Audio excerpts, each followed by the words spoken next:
Hey guys, it's your Aunt Kathy.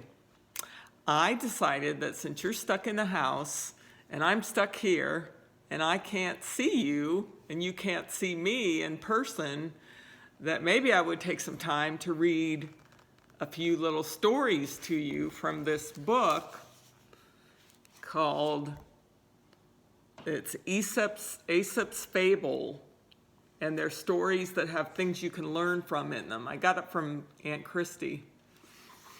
Anyway, so today I'm going to start with a book or a story called The Ant and the Dove. See the little picture?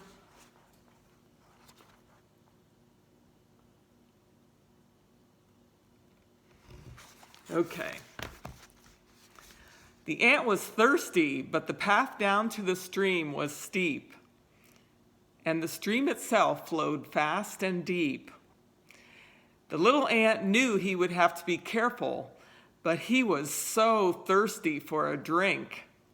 He crept down the bank, keeping close to the ground, then climbed onto a blade of grass that arched up over the water. "I'll be safe here," he told himself, grabbing the grass with his legs.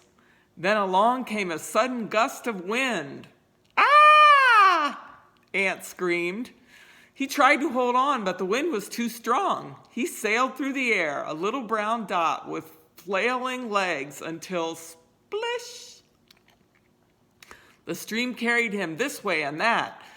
The bubbling water tumbled over him, pushing him down. He bobbed back up again, gasping for breath. "Help!" cried Ant, "help!" He never thought anyone would hear him. His voice was so soft, and it was drowned out by the rushing water. See him right there? And there's the dove. But then, looking up, he saw a dove circling overhead, as if she were trying to find a way to help him. He watched as she flew over to a nearby tree, snapped off a twig from a branch, and then swooped down to the water. Gently, she dropped the twig in by the ant. With the last of his strength left, the ant swam over to the twig and grabbed on. He was swept past rocks and down waterfalls until at last he came to rest by the side of the stream. Ant tottered from the twig and kissed the ground, relieved to be on dry land once more. "Ah, that was close," he muttered. "The water nearly had me there. If it hadn't been for that dove, for that dear, kind dove, we know what would have happened." There it is again. The ant on the twig and the dove flying overhead.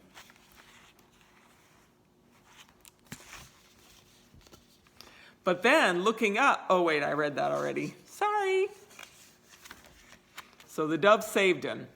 Okay, he looked around now because he wanted to thank her, only to see a man standing above him on the bank. He had a net in his hand, and the dove was in it. "Oh no," thought Ant, "a bird catcher." The dove was fluttering wildly inside the net, beating her wings as she tried to escape. But the man only laughed and gripped the net tighter. Ant rushed over as fast as he could. "I must get there in time, I must," he thought. When he reached the man, he scampered over his shoe and up his leg. Then he bit him as hard as he could.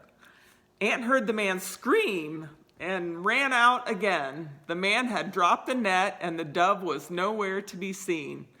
Quickly, the ant ran on until he reached an old oak tree.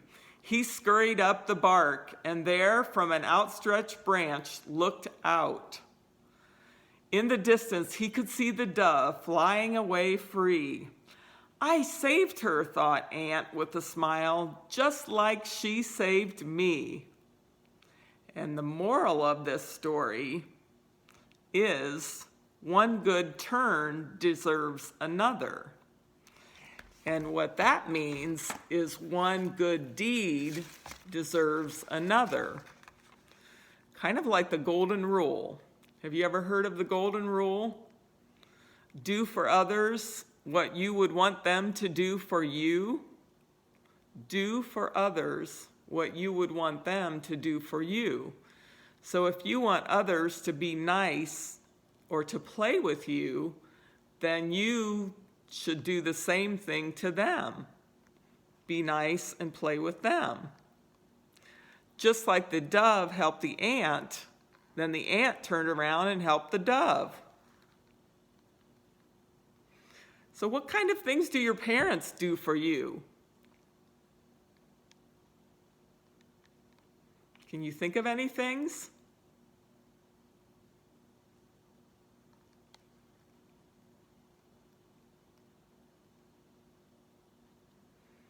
Like they help you take a bath, they cook meals for you, they work so they can have money to buy food and clothes, they help you with your homework, they teach you about life and how to manage in the world.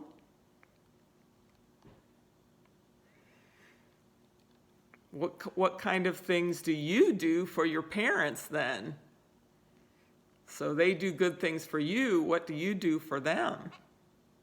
Can you think of some things?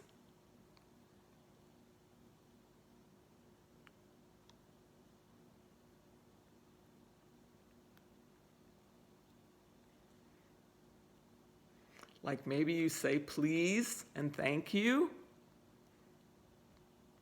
Maybe you clean your room, or you help put away your toys, help clean the kitchen up.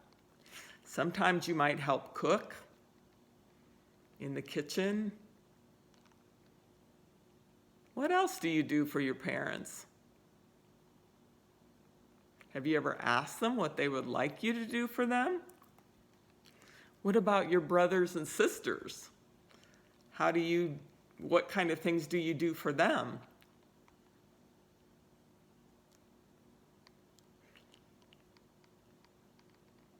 Remember, you treat them the way you want them to treat you. So what do they do for you that you like?